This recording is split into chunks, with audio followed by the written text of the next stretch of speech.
China में कहर बरपा रहा HMPV वायरस अब हिंदुस्तान में भी पहुंच गया है और 3 केस जो है वो हिंदुस्तान में इसके सामने आए हैं। मुकेश चंद्रकार पत्रकार की हत्याकांड का मुख्य आरोपी गिरफ्तार कर लिया गया है। वहीं प्रधानमंत्री नरेंद्र मोदी ने खास सौगातें दी हैं, जिसमें जम्मू रेलवे स्टेशन का उद्घाटन और तेलंगाना के नए टर्मिनल स्टेशन का उद्घाटन किया गया है। नमस्कार दोस्तों, मैं श्याम अहलावत और आप देख रहे हैं तहलका न्यूज 369। आज हम बात कर रहे हैं खबर दिन भर में। खबर दिन भर की पहली खबर को हम लेते हैं तो उसमें सबसे पहले खबर आती है पत्रकार मुकेश चंद्राकर हत्याकांड की। जी हां, पत्रकार मुकेश चंद्राकर की बड़ी बेरहमी से हत्या कर दी गई थी और हत्या के बाद आरोपियों द्वारा उनके शव को जो है वो डंप कर दिया गया था, उनको रेत के नीचे दबा दिया गया था। इस मामले में चंद्राकर हत्याकांड के मुख्य जो आरोपी हैं सुरेश चंद्राकर को गिरफ्तार कर लिया गया है। आरोपी वारदात के बाद से ही फरार था और बीती रात जो है SIT ने जो है हैदराबाद से इनको हिरासत में लिया है। इस मामले में पुलिस द्वारा पूछताछ की जा रही है। बस्तर पुलिस ने इस मामले की जानकारी दी है। वहीं अगली खबर पर हम जाते हैं तो वो है कोरोना वायरस से भी ज्यादा खतरनाक वायरस HMPV की। जी हां, चाइना से शुरू हुआ यह वायरस अब हिंदुस्तान में भी दस्तक दे चुका है और इसके 3 केस जो है वो सामने आ चुके हैं, जिनमें कर्नाटक में 8 महीने का बच्चा, 3 महीने के 2 बच्चे संक्रमित हुए हैं। वहीं गुजरात में भी 2 महीने का एक बच्चा पॉजिटिव पाया गया है, यानी कि कुल 3 मामले सामने आ चुके हैं। इस मामले में अगर हम बात करें मेंटान्यू वायरस HMPV की, तो इसके बारे में जो विशेषज्ञ हैं उनका कहना है कि एक सांस का वायरस है जो सर्दियों के दौरान फैलता है, जिससे अक्सर इन्फ्लुएंजा जैसे लक्षण जैसे खांसी, बुखार और गले में खराश होती है। हालांकि यह सभी आयु जो समूह हैं उनके लोगों को प्रभावित करता है, लेकिन सबसे ज्यादा जो है वो बच्चों और बुजुर्गों के लिए यह चिंताजनक है। वर्तमान में अगर हम बात करें तो PGI-MIR के में इन्फ्लुएंजा जैसे मामलों का या अस्पताल में भर्ती होने वालों की कोई वृद्धि नहीं हुई है। हालांकि संस्थान की ओर से जो है वो निर्देश जारी किए गए हैं कि भीड़ भाड़ वाली जगहों पर हाथ धोने और मास्क पहनने जैसी जो है जो अच्छी स्वच्छता प्राथमिकताएं हैं उनको प्रोत्साहित किया जाना चाहिए। वहीं जो इस मामले में जो है विभाग का कहना है, संस्थान का कहना है कि इस प्रकार के प्रबंधन के लिए चिकित्सा सुविधाएं पर्याप्त हैं। HMPV कोई नया वायरस नहीं है। डॉक्टरों का कहना है कि US centre for disease control and prevention CDC भी बता चुका है कि इसकी खोज पहली बार 2001 में हुई थी नीदरलैंड में, और वहीं आमजन से आग्रह किया गया है कि वो तुरंत इसकी अगर रिपोर्ट है वो जो है नजदीकी अस्पताल में करें। इस तरह के अगर लक्षण दिखाई देते हैं, और अस्पतालों को भी जो है अलर्ट पर रहने के स्वास्थ्य परिवार कल्याण मंत्रालय द्वारा निर्देश जारी किए गए हैं। निर्देशों में जो बयान जारी किया गया उसमें कहा गया है कि ICMR ने कर्नाटक में ह्यूमन मेंटालिटी जैसे मैंने आपको नाम है मेंटो वायरस HMPV के 2 मामलों को उसका जो पता लगाया है, दोनों मामलों की पहचान की गई है और ये जो है श्वसन संबंधित रोग हैं और इनकी नियमित निगरानी जो है वो की जा रही है। जो देश भर में श्वसन संबंधी बीमारियां हैं उनकी निगरानी के लिए ICMR पहले से जो है प्रयासों में लगी हुई है, और इस वायरस के जो है वो फैलाव को लेकर कर्नाटक के मुख्यमंत्री सिद्धारमैया ने HMPV के माध्यम से वायरस को पर कहा है ये 2 बच्चों में पाया गया है। ये देखकर उन्होंने तुरंत कर्नाटक में स्वास्थ्य मंत्री दिनेश गुंडू राव से बात की। सरकार इस रोग को खत्म करने के लिए हर संभव प्रयास करेगी। वहीं अगली खबर पर हम जाते हैं तो वो आती है रेलवे के लिए नई सौगात की। जी हां, प्रधानमंत्री नरेंद्र मोदी ने जो है रेलवे को एक नई सौगात दी है। जम्मू रेलवे डिवीजन का उद्घाटन किया गया है और वहीं तेलंगाना के जो है नया टर्मिनल स्टेशन भी शुरू किया गया है। प्रधानमंत्री नरेंद्र मोदी ने जम्मू रेलवे डिवीजन का उद्घाटन किया है। कहा है कि 2014 तक 35 रेलवे ट्रैक का जो है इलेक्ट्रिफिकेशन था, अब जो है वो 100% के करीब है। प्रधानमंत्री नरेंद्र मोदी ने वर्चुअल माध्यम से कई रेलवे परियोजनाओं का भी उद्घाटन किया इसके अलावा, और शिलान्यास भी किए हैं। प्रधानमंत्री नरेंद्र मोदी ने जम्मू कश्मीर जम्मू रेलवे डिवीजन तेलंगाना में चरलापल्ली न्यू टर्मिनल स्टेशन का उद्घाटन किया और ईस्ट कोस्ट रेलवे के रायगढ़ रेलवे डिवीजन भवन का भी आधारशिला रखी। प्रधानमंत्री नरेंद्र मोदी ने कहा है कि हमारे देश में अब मेट्रो नेटवर्क 1000 किलोमीटर से ज्यादा का हो चुका है। आज यहां तेलंगाना, ओडिशा और जम्मू कश्मीर के लिए न्यू न्यूज एज कनेक्टिविटी की कई परियोजनाओं का उद्घाटन और शिलान्यास किया गया है। यह दर्शाता है कि अब पूरा देश कदम से कदम मिलाकर आगे बढ़ रहा है। सबका साथ सबका विकास, विकसित भारत के सपने में विश्वास के नए रंग भर रहा है। इसके साथ ही अगर हम बात करें तो जो एक नई खबर आ रही है, काफी समय से जो है सोशल मीडिया पर वायरल हो रही थी कि जो बिहार के मुख्यमंत्री नीतीश कुमार हैं, वो भारतीय जनता पार्टी से जो है अपना विश्वास मत वापस ले सकते हैं। इस तरह के जो है सोशल मीडिया प्लेटफॉर्म पर चीजें वायरल हो रही थी, बातें वायरल हो रही थी।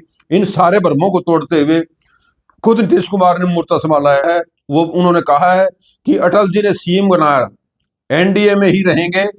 ये उन्होंने जो है एक विशेष जो बात कही, जिसको लेकर जो तमाम जो भ्रांतियां फैलाई जा रही थी उनको कहीं ना कहीं रोक लगी है। इससे हम अगली खबर पर आते हैं। वहीं जो एक भारतीय जनता पार्टी की जो दिल्ली शाखा है, उसकी ओर से अरविंद केजरीवाल पूर्व मुख्यमंत्री दिल्ली सरकार पर भी आरोप लगाए हैं और उन्होंने कहा है कि अरविंद केजरीवाल ने अपने शीश महल पर करोड़ों खर्च किए हैं। 75 से 80 करोड़ रुपए की जो है वो खर्च किए गए हैं और इसकी जांच अभी कैग द्वारा जारी है। इसकी रिपोर्ट नहीं आई है। कुल मिलाकर जो है अरविंद केजरीवाल को लेकर जो बातें कही जा रही हैं, वो कहीं ना कहीं अरविंद केजरीवाल भी आरोप प्रत्यारोप कर रहे हैं। तो ये जो चीजें हैं, ये कहीं ना दिल्ली विधानसभा के जो है विभिन्न जो चुनावी जो परिणाम हैं उनको लेकर या उन परिणामों को बदलने को लेकर आरोप प्रत्यारोप के दौर जारी है। इसके बाद हम अगली खबर पर आते हैं। अगली खबर है बीपीएससी कैंडिडेट प्रदर्शन। जी हां, पटना पुलिस और जनसुराज प्रमुख प्रशांत किशोर के समर्थकों के बीच झड़प हुई और इस झड़प के बाद कल प्रशांत किशोर को जो है वो गिरफ्तार कर दिया गया था। उनकी गिरफ्तारी अल सुबह 4 बजे की गई थी, लेकिन आज उनको 25,000 रुपए की निजी मुचलके के ऊपर जो है जमानत पर छोड़ दिया गया है। इसके बाद हम अगली खबर पर आते हैं।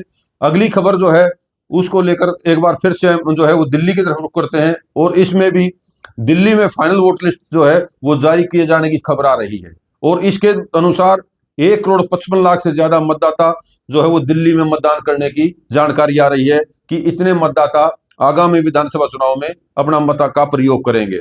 दिल्ली में आगामी विधानसभा को लेकर यह मतदाता सूची जो है अंतिम रूप में जो है अंतिम तौर पर जारी की गई है और इसको जो है चुनाव आयोग ने एक तरह से पूर्ण रूप से हरी झंडी देते हुए कहा है कि ये अपने आप में पूर्ण लिस्ट है, इसके बाद कोई संशोधन की जो है जरूरत नहीं है। उसके बाद हम अगली खबर पर आते हैं, वो ठंड को लेकर है। जी हाँ, पूरे उत्तर भारत में जो है ठंड का प्रकोप जारी है और इस प्रकोप के बीच जहां जम्मू में शीतलहर और हिमपात जो है वो बड़े पैमाने पर हो रहा है और जिसकी वजह से कई जो है सड़क मार्ग बंद हो गए हैं। इन सब सड़क मार्गों को सीमा सड़क संगठन के द्वारा जो है वो साफ किया जा रहा है। वहीं श्रीनगर हवाई अड्डे पर भी जो है बड़ी भारी मात्रा में बर्फ गिरी है, जिसको सीमा सड़क संगठन के द्वारा जो है वो हटाने का अभियान देर रात तक जारी रहा। इसके साथ ही अगर हम उत्तर भारत के अन्य राज्यों की बात करें तो जहां हरियाणा में इस शीतलहर के साथ साथ अल सुबह से जो है कई जिलों में बूंदाबांदी और बारिश हुई है, वहीं उत्तर प्रदेश में जो है कड़ाके ठंड की वजह से पिछले 24 घंटे में 15 लोगों की मौत की खबर है। वहीं कोलकाता और लखनऊ में जो है 100 से ज्यादा फ्लाइटें वो लेट हुई हैं और इसका जो मुख्य कारण है वही ठंड और जो है मौसम का जो परिवर्तन है या धुंध है वो रहा है। इसके बाद हम अगली खबर पर आते हैं जो काफी अपने आप में महत्वपूर्ण है। जो आईजी बस्तर द्वारा जो है बीजापुर आईईडी विस्फोट के बारे में कहा गया कि दंतेवाड़ा, बीजापुर और नारायणपुर जिलों में सीमावर्ती इलाकों में 3 दिनों से नक्सलियों के खिलाफ अभियान चलाया जा रहा है और इस अभियान में 5 माओवादी जो है मारे गए, जिनके शव मिले हैं, लेकिन एक जवान भी शहीद हुआ है। और इसको लेकर जो है उन्होंने कहा कि अब हमारी टीमें जो है वापस लौट रही थी तो बीजापुर जिले के अम्बेली इलाके में माओवादियों ने एक आईईडी लगाया था, जिसकी चपेट में हमारे सुरक्षा बलों का वाहन आ गया और जिसमें 8 जवान और 1 ड्राइवर शहीद होने की खबर आ रही है। इसके बाद हम अगली खबर पर चलते हैं और अगली खबर में जो है वो आ रहा है विदेशी नागरिकों की, खासतौर पर बांग्लादेशी अवैध प्रवासी लोगों की। इसको लेकर सेंट्रल डीसीपी एम हर्षवर्धन ने कहा है कि इस साल 2025 में 5 दिनों में हमने 9 विदेशी नागरिकों की पहचान की है। वे बांग्लादेशी हैं। हमने उन्हें वापस भेजने की कार्रवाई शुरू कर दी है। हमने पिछले साल भी यह कार्रवाई की थी। अब तक हमने 14 विदेशी नागरिकों को वापस भेजने की कार्रवाई शुरू कर दी है। भारत में अवैध रूप से रह रहे या प्रवेश कर रहे लोगों के खिलाफ कार्रवाई करना हमारा काम है और हम इसके लिए प्रतिबद्ध हैं। हमारे पास अगर कुछ सुराग हैं और जांच जारी है, फर्जी दस्तावेज का मामला दर्ज किया गया है, जांच बहुत शुरुआती चरण में है। कुल मिला के जो है वो बांग्लादेशी जो अवैध रूप से भारत में रह रहे हैं उनको ऊपर विभिन्न सरकारें शिकंजा कस रही हैं और दिल्ली की ये बानगी भर है।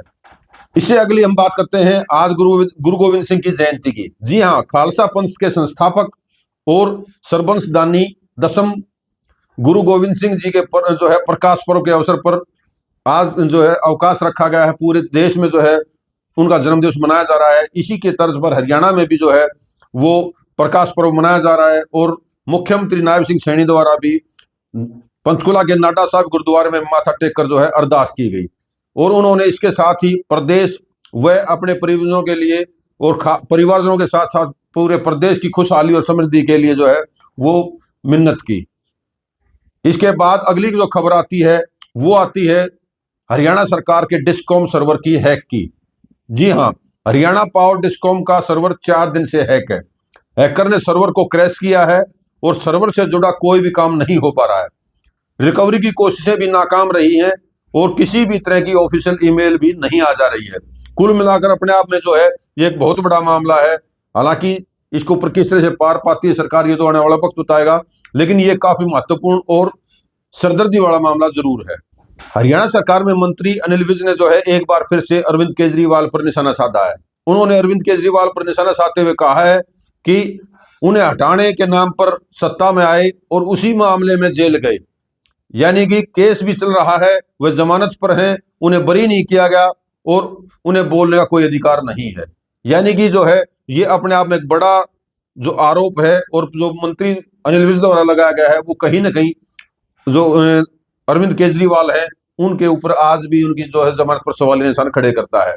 इसके बाद अगली बार खबर पर आते हैं तो वो है चंडीगढ़ के सेक्टर 17 की मसूर में बिल्डिंग महफिल की।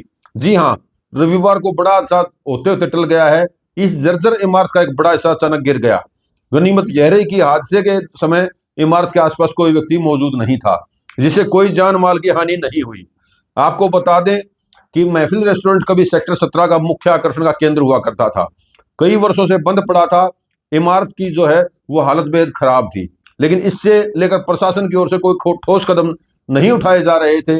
घटना के बाद स्थानीय व्यापारियों और निवासियों ने जो है प्रशासन से अपील की है कि इसको गिराने या मरम्मत का काम शुरू किया जाना चाहिए, ताकि जो है इस तरह की समस्या जो है बड़े हादसे को रोका जा सकता है।